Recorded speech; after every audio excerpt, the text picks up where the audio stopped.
Ah bah t'es là. Je te cherchais parce que ça fait 1 mois et demi que j'ai envie de publier la vidéo. Puis j'arrivais pas à te trouver, donc ça fait 1 mois et demi que la vidéo est en attente quoi. Mais là c'est bon, je t'ai trouvé, t'es là. Et c'est parfait, c'est parti. Allez, nouvelle vidéo. Comment vas-tu? Ça fait longtemps hein. Ah, je ne te le fais pas dire. Bienvenue officiellement dans une nouvelle vidéo, nouvelle et dernière vidéo donc de la construction d'Alphonse. Alphonse, je suis content de te l'annoncer, est enfin terminé. Il restera toujours des petites bricoles à faire, mais globalement, j'ai eu l'occasion de le tester dans les Alpes au mois d'août. Comme tu peux le voir, j'ai été un petit peu absent sur la chaîne parce que tout s'est un peu enchaîné.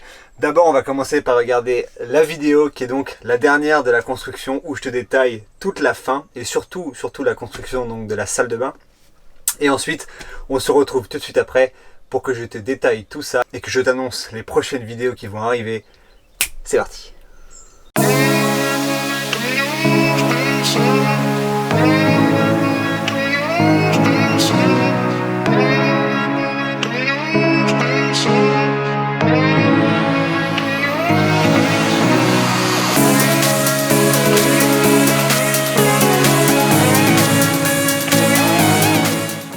Alors souviens-toi, dans la dernière vidéo, je terminais la peinture et j'attaquais toute la partie technique, notamment la plomberie, l'électricité, le chauffe-eau, le chauffage, etc. C'est parti pour une nouvelle vidéo. Aujourd'hui, j'avance donc dans la salle de bain. Là, je suis en train de faire l'assise, comme tu peux voir. Ici, comme tu peux le voir, j'ai fixé la planche là-bas. Ensuite, je vais fixer donc les toilettes dessus. Après ça, il me manque donc des raccords. Il faut que j'aille les chercher au magasin pour pouvoir terminer la douche. Et puis ensuite, au niveau de l'électricité, non, c'est pas ça que je voulais dire. Alors pour la salle d'eau, en regardant pas mal de vidéos, il faut savoir que ça fait quand même une bonne année que je me renseigne sur le sujet des vannes aménagées. Donc j'ai quand même pas mal préparé le truc. Et je voyais pas mal de vannes où les gens mettaient par exemple leurs toilettes sur les banquettes ou en dessous un coussin, etc. On sait pas trop que c'est les toilettes quoi. Et pourquoi pas, je trouve ça malin, je trouve que ça permet vraiment de gagner de la place. Le truc c'est que moi je voulais vraiment une salle d'eau, pour le coup pas une salle de bain, une salle d'eau complète. La preuve dans ces plans qu'une salle d'eau complète peut rentrer dans un van court. Le Volkswagen Crafter, celui-là c'est un L2H2. Le modèle L2H2 c'est un 6 mètres de long avec à peu près 3,30 m d'intérieur. Voilà. Mais je reviendrai sur tous ces détails techniques évidemment, c'était juste pour te faire un petit commentaire là-dessus.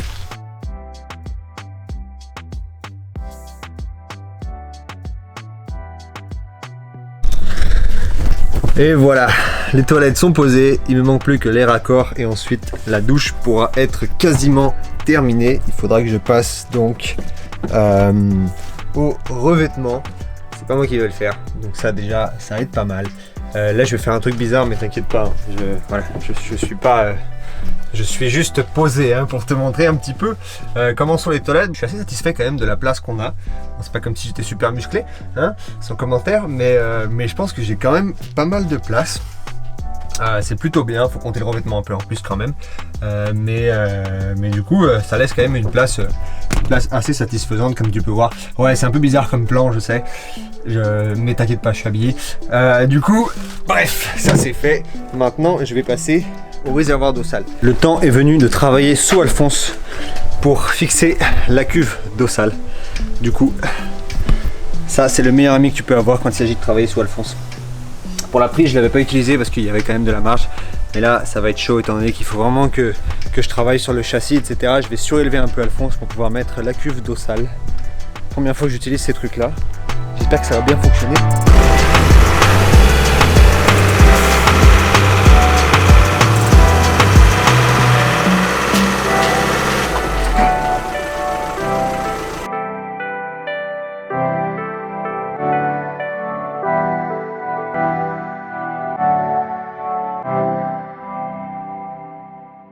Nous sommes le samedi 1er août 2020, ça y est on est en août. Dernier mois de la construction d'Alphonse, dernier mois, normalement ça va se terminer avant la fin du mois d'août j'espère, mais on rentre quand même dans le dernier mois, ça a commencé en juin, en juillet c'était sportif, et là la fin est assez sportive. D'ailleurs la nouvelle vidéo est en train de se publier, j'espère qu'elle t'a plu. Si tu regardes ça maintenant, c'est que j'imagine que tu as déjà vu l'autre vidéo, sinon je t'invite à aller la voir. Je te parle de plomberie, je te parle d'électricité, je te parle de housse, je te parle de un peu de tout. Bref, aujourd'hui le programme c'est terminer les raccords. Ce matin je suis allé donc chez notre ami Leroy Merlin. Je suis allé chercher tous les raccords qui me manquaient pour la douche, pour l'évier. Et puis alors j'ai fait une découverte ce matin, il faut vraiment que je t'en parle. J'ai trouvé ces charnières là. Alors là tu vas te moquer de moi, tu vas me dire évidemment que ça existe. Je n'avais aucune idée que ça existait, je n'ai jamais vu de charnière comme ça. Je ne sais pas si c'était inventé cette semaine, je pense pas. C'est génial, il n'y a pas besoin de faire de trous, extraordinaire. Si j'avais su plus tôt, j'aurais utilisé que ça. Faut quand même que je la pose avant. C'est-à-dire que si ça n'a pas bien fonctionné, je ne diffuserai pas ce que je suis en train de dire maintenant. Parce que j'ai demandé au vendeur, il m'a dit oh ouais t'inquiète, ça marche bien et tout, bref, on verra bien.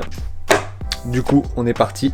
Aujourd'hui, le programme c'est d'étanchéifier la douche. Donc on termine les raccords, on étanchéifie la douche pour poser le revêtement et on fixe ce fichu, désolé pour le terme, bac d'eau sale parce qu'hier je n'ai pas réussi à fixer sous le van mon bac d'eau grise. Mais je suis allé chercher ce qu'il fallait. On passe à ça, c'est parti.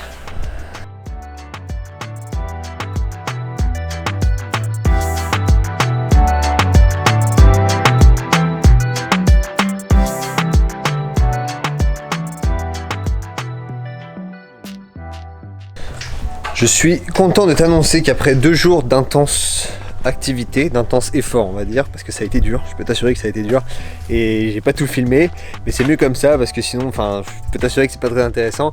J'ai enfin fixé la cuve d'eau grise, ça a été compliqué, j'avais pas forcément le matériel qu'il fallait, j'avais pas forcément... En fait j'ai réutilisé une barre de fer d'ancien volet à mes parents, que j'ai mis en travers comme ça, comme tu peux voir, donc juste ici, et... Le problème, c'était pas tellement la fixation, le problème c'était l'évacuation de la douche. Comme tu le sais, là ça se voit pas vraiment, mais je sais que tu le sais, la douche, elle est ici. D'accord? Et donc l'évacuation de la douche est par là, et en fait, l'évacuation de la douche tombe directement dans les réservoirs d'eau sale. Le problème, c'est qu'à la base, je voulais pas vraiment le faire tomber directement dedans, parce que je me disais, au cas où il y a une bosse, etc., où je prends un dodane, l'eau va remonter et remonter directement dans la douche. En fait, je me suis dit que ça allait être quand même rare. Il faut vraiment que je prenne un dodane extrêmement vite pour que l'arrière se lève super vite, ce que je ferai pas évidemment, et que l'eau remonte. Donc du coup en fait l'évacuation de l'eau est juste en dessous. Moi je trouve qu'il n'y a pas vraiment de problème, on verra avec le temps. Si ça se trouve dans 6 mois je te dirais c'était une énorme bêtise, fallait surtout pas faire ça. Dans tous les cas il sera toujours temps de le changer. Voilà, c'est vraiment ça qui m'a pris du temps, ça maintenant c'est fait. Je t'avoue que là je vais faire une petite pause avec le technique, ça m'a un petit peu gavé hein, honnêtement. Et du coup je vais repasser à l'esthétique. De haut en bas il va y avoir du lambris et il va être vernissé donc comme le toit. Donc je pense que ça va être pas mal avec le blanc. Du coup on est parti.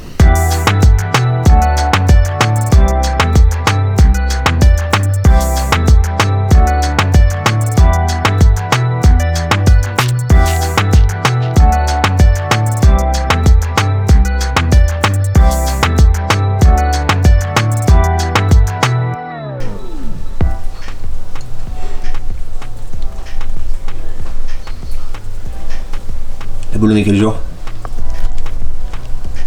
Dis-nous la boule, on est quel jour? Tu sais quel jour on est? Non. Bon, mon assistant a pas trop envie de parler, mais il est pas très bavard ce matin. Alors, nous sommes le lundi 3 août 2020, c'est une autre semaine qui commence et c'est probablement la dernière semaine. Il reste littéralement 4 tâches importantes à faire avant que Alphonse soit prêt pour partir sur la route. Ça fait bizarre de dire ça parce qu'en fait la construction d'un van, et ça se voit pas forcément, mais c'est tellement une succession de choses en fait, d'étapes on va dire qui s'enchaînent. Et donc quand on commence à voir le début de la fin, c'est quand même super agréable de se dire ah ça y est, enfin il est bientôt prêt. Quand on s'est levé le matin pendant 2 mois pour travailler dedans, enfin depuis le 19 juin, donc 1 mois et demi ouais, pour travailler dedans, on se dit il y a forcément un matin où je vais me lever, je vais me dire c'est bon quoi, il n'y a plus rien à faire quoi. Non, il y aura peut-être toujours des choses à faire, mais globalement il me reste 4 choses importantes à faire.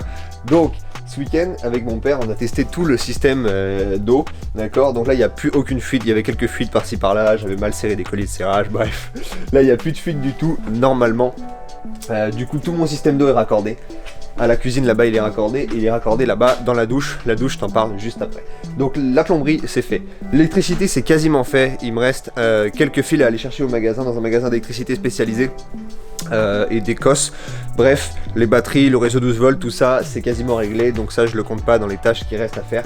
Donc si je te fais un petit résumé des 4 tâches qui restent à faire, la première elle va commencer aujourd'hui.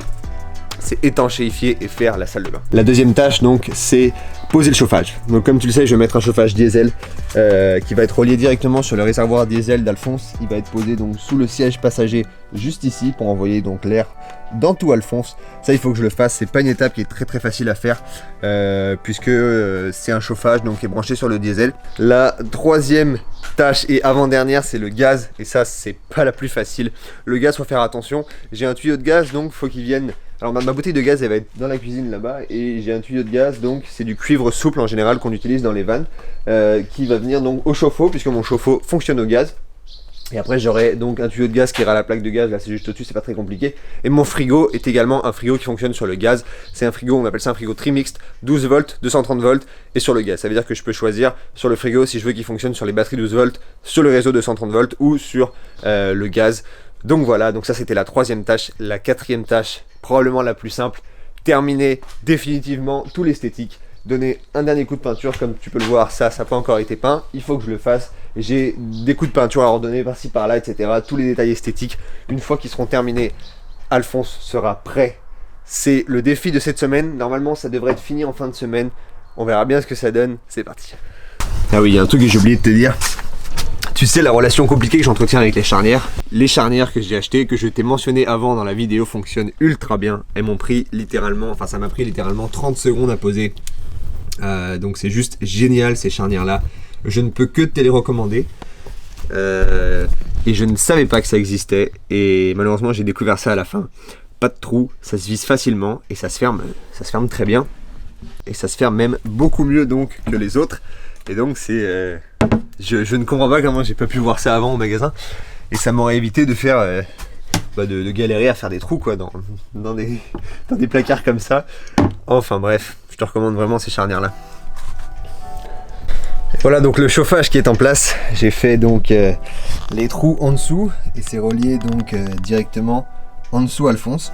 Et donc ici comme tu peux le voir, j'aurai donc le chauffage en plein milieu et donc il m'enverra directement l'air chaud quand je serai dans le salon, quand je serai en train de dormir, quand je serai en train de cuisiner, peu importe. Et ça je peux te dire qu'en pleine montagne, à 2500 mètres d'altitude avec du froid, ça risque d'être sympa.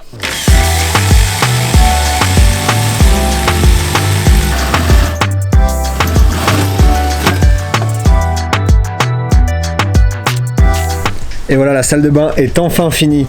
C'est exactement la couleur que je voulais. Dis-moi ce que t'en penses. Je trouve ça vraiment sympa. Je trouve que ça fait très fini. J'aime beaucoup la finition, surtout dans les coins là-bas, dans les angles et tout. Je trouve que c'est vraiment très sympa. C'est vraiment exactement la couleur que je voulais. C'est drôle ou pas? Bon, première couche du kit d'imperméabilisation faite. Ça ressemble à ça. Je vais te montrer un peu comment ça fonctionne pour imperméabiliser une douche dans un van. Enfin dans une maison c'est pareil d'ailleurs. Si jamais tu ne connais pas, d'abord il faut mettre ce qu'on appelle un primaire d'accrochage. D'accord? Primaire d'accrochage, c'est ce que je viens de mettre. C'est rose, c'est de cette couleur là. Ensuite, ça c'est la première étape, il faut laisser sécher 3 heures. Ensuite on met ce qu'on appelle l'enduit d'imperméabilisation. Putain j'ai du mal, pardon, désolé, j'ai dit un gros mot. Donc c'est ça c'est l'enduit d'imperméabilisation. C'est vert comme tu peux le voir. Donc en fait on met du rose, ensuite on met du vert. Et pendant que le vert est en train de sécher, pendant qu'on vient de le mettre plutôt, on met ça dans les coins. On attend 4 heures, on remet une troisième couche d'enduit d'imperméabilisation. Et après ça, on peut poser le revêtement. Si tu t'y connais un petit peu, t'as déjà compris ce que j'allais mettre comme revêtement, mais je te le dis pas encore. Tu te souviens quand je te disais que le matin j'aimais bien venir ouvrir parce que ça sentait le bois, ça sentait le sapin, ça sentait bon. Voilà, comme j'ai appliqué hier l'enduit pour la salle de bain, comment te dire que ça sent vraiment pas très bon ce truc là. Et du coup là c'était pas très plaisant ce matin de venir ouvrir les portes. Bref, je vais te faire une petite mise à jour de la situation. Comme tu le sais, il me reste 4 étapes. Il y en a une qui est quasiment finie, c'est le chauffage, puisqu'il est quasiment monté. Il faut juste que je le raccorde au réservoir d'essence et ça c'est un peu plus compliqué, mais je vais m'occuper de ça. La salle de bain, finalement j'ai changé de couleur, je suis passé du rose au vert comme tu peux le voir. Donc ça c'est la deuxième couche d'enduit. Je vais en mettre une troisième couche et après je pourrai mettre le revêtement. Et sinon, à part ça, il va me rester le gaz. Ça, c'est pas encore fait, mais ça devrait avancer cette semaine. Et ensuite, les dernières retouches, ça ne saurait tarder. Aujourd'hui, journée clé dans la construction d'Alphonse. Le carrelage va être posé dans la douche. Oui, oui, je pense que tu as bien entendu, on va poser le carrelage dans Alphonse. Effectivement, ça, c'est la mosaïque du coup que j'ai décidé de mettre dans la salle de bain d'Alphonse. Je pense que le rendu devrait être assez sympa. Grosse journée de travail devant nous, du coup, je vais faire ça en équipe avec mon père. Tu sais qu'il m'aide beaucoup dans la construction. Laisse-moi quand même te présenter un peu mieux cette mosaïque. Ça va donner ce genre de choses, d'accord, partout sur le mur, avec des joints en gris foncé. J'ai bien hâte que ce soit terminé.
Alors laisse-moi te faire une petite mise à jour du travail qui a été fait durant ces derniers jours. Comme tu l'as vu sur la vidéo, c'est donc de la mosaïque que je mets dans la salle de bain. Et après 2 jours de travail en équipe, la salle de bain est quasiment finie. Il manque juste les joints. Donc comme tu peux le voir, une petite mosaïque blanche qui rend plutôt bien, je dois dire. Donc voilà. Je continue dans le technique. Aujourd'hui, je vais notamment installer une tringle à rideau ici. Je mettrai un rideau donc bleu, c'est le reste du tissu que j'avais acheté donc pour les housses. La cuisine n'est pas encore finie. Et puis je vais pas pouvoir partir malheureusement avec le réseau de gaz fait, puisqu'en fait samedi je dois être dans les Alpes pour faire le tour du Mont Blanc qui va durer donc 8 ou 9 jours, dépendamment du rythme qu'on aura. Donc je ne pourrai pas partir avec le réseau de gaz fini. Donc malheureusement je n'aurai pas encore le chauffe-eau qui pourra fonctionner, etc. Le problème c'est qu'il me manque des pièces. Ces pièces on peut les trouver juste sur internet et là ça va être trop juste parce que je les ai commandées aujourd'hui. Bref, c'est pas grave, Alphonse est quasiment terminé. Cette vidéo va mettre aussi un peu de temps à sortir puisque je serai donc en randonnée dans les Alpes sans réseau, sans ordi, sans rien du tout. Et puis là pour l'instant on n'y est pas. Je continue donc pour les joints de la douche et puis je vais terminer quelques détails techniques avant de partir. Pardon, c'était bien ? Et voilà, c'est terminé cette construction comme tu peux le voir. J'ai donc 2 prochaines vidéos. Non, c'est pas ça que je voulais dire avant. Comme je te le dis donc à la fin de la vidéo, je suis parti directement dans les Alpes où j'ai fait donc le tour du Mont Blanc pendant 8 jours. Et ensuite je suis parti un peu en Italie, en Autriche, en Allemagne. Je suis revenu par la Suisse. Tout se passait bien, je faisais de la randonnée, tout allait bien. J'allais tout te filmer, j'allais commencer à faire des vidéos donc un peu de voyage avec Alphonse puisque c'est la suite logique donc de la construction. Ensuite il faut quand même en profiter. Tout se passait bien comme tu peux le voir sur cette vidéo. C'était génial. On était le vent dans la face, on marchait, on avançait, tout allait très bien jusqu'au moment où... Oups. Ouais. Et ça donne ceci. Et du coup... Eh bien ça vole beaucoup moins bien, je t'avouerai que c'est un petit peu compliqué de le faire voler et donc j'ai décidé finalement de me concentrer sur la photographie. Tu sais que je fais aussi beaucoup de photographie et donc de profiter de mes randonnées à fond sans pouvoir faire voler mon drone. Ce drone, ce qui est arrivé, c'est pas très grave, ça coûte une centaine d'euros, c'est tout simplement une patte donc qui est cassée, comme tu peux le voir avec ce crash. Où j'ai pas été très malin. Ça fait 1 an et demi que j'utilise maintenant ce petit drone. Il fallait bien que ça arrive à un moment. Heureusement c'est pas trop grave, la caméra n'a pas été touchée, donc encore une fois c'est vraiment juste la patte. Le meilleur magasin pour réparer ça c'est à Paris, donc j'ai pas pris le temps de le réparer dans les Alpes. Donc je n'ai pas volé ensuite en drone et donc je n'ai pas fait de vidéo parce que ce qui m'intéresse surtout c'est d'avoir des plans en hauteur. Je suis allé dormir dans des endroits qui étaient très sympas dans les Alpes, j'aurais vraiment aimé te montrer ça, malheureusement ça n'a pas été possible. Ceci dit, Ceci dit, tu sais très bien que ce n'est que le début de l'aventure, donc ne t'inquiète pas, il y aura d'autres vidéos. À propos de ça, j'ai 2 vidéos à t'annoncer. La première, c'est donc le timelapse complet de toute la construction, une vidéo assez classique qui va durer entre 10 et 15 minutes, où tu vas pouvoir voir toute l'évolution du début, donc du nettoyage de ce beau camion Alphonse jusqu'à la fin. Donc ça va durer, c'est ça, entre 10 et 15 minutes, une petite musique, pas forcément d'intervention de ma part, juste la vidéo de la construction, on va dire, donc de tout le timelapse, qui est allé donc sur un peu moins de 2 mois. Et puis la deuxième vidéo, c'est le tour complet d'Alphonse, un détail vraiment complet du matériel que j'ai mis, de comment ça fonctionne, de tout, puisque la vidéo que tu es en train de regarder en ce moment, cette vidéo là, le but c'est pas d'en faire justement le tour, c'est juste de t'annoncer que la construction est officiellement finie, qu'elle s'est terminée en fait il n'y a pas si longtemps que ça, puisque j'avais les panneaux solaires qui fonctionnaient pas, j'avais le réseau de cuivre gaz qui n'était pas fait, comme tu as pu le voir à la fin de la vidéo, et j'avais le chauffage donc qui ne fonctionnait pas. Maintenant tout fonctionne, donc la vidéo de présentation ne va vraiment pas tarder à venir. Et puis le timelapse complet arrive donc dès la semaine prochaine. J'espère que ces vidéos te plairont. Ensuite, j'ai pas mal d'autres projets à te proposer une fois que le drone sera réparé. Je t'annoncerai un petit peu plus dans les prochaines semaines. J'espère que tu as vraiment aimé cette vidéo. En attendant, je te laisse avec quelques images d'Alphonse avant de te faire le tour complet.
Voilà ce que ça donne une fois fini. J'espère que tu as apprécié cette vidéo. Je te dis à très vite pour une nouvelle vidéo. Ciao. T'as vu, j'ai pas dit à la semaine prochaine, parce que sinon je sens qu'on va me dire ouais, t'avais dit la semaine prochaine, le 1er août, on est le 15 septembre, toujours pas de vidéo. Ouais. 1 mois et demi quand même. Hein. C'était une longue semaine ça, 1 mois et demi. Ouais. Bon. Bah, on en fait un deuxième maintenant? Ouais, on va vendre celui-là. Ah oui, mais faut bien s'occuper, hein. Au moment, bon. Je rigole. Je t'annoncerai les nouveaux projets très rapidement, ne t'inquiète pas. En attendant, comment je sors de là, moi? Il faut que je sorte par là, je pense. Ouais, ça va être compliqué. Attends, mais est-ce que j'ai tout dit déjà? Est-ce que je vais dire?